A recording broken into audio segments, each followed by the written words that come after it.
Idaho superintendent says school safety is her #1 priority. And Dawn, she is launching a major new initiative. Sherri Ybarra sat down to tell me about the Keep Idaho Students Safe program, which she is dubbing her KISS campaign.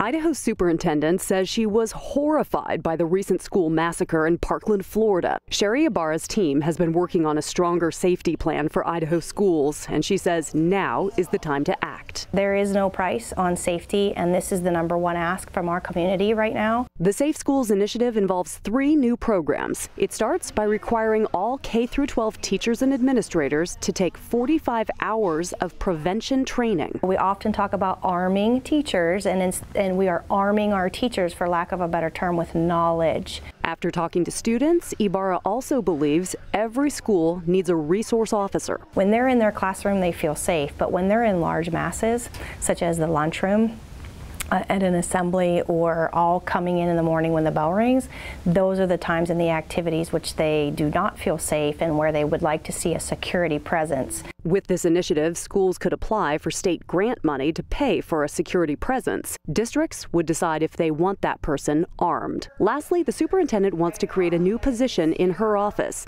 a crisis communications counselor who would coordinate state resources for any kind of school threat. I actually had a conversation with the superintendent of Florida schools, and she said one of the things that you'll have to remember is that crisis communications counselor is key, because when it happens, there's just not enough people.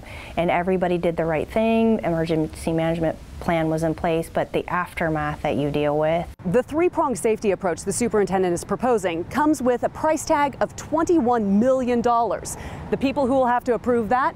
The legislators, when they get back into town in January. Ybarra hopes lawmakers will see this as a small price to pay to keep Idaho students safe.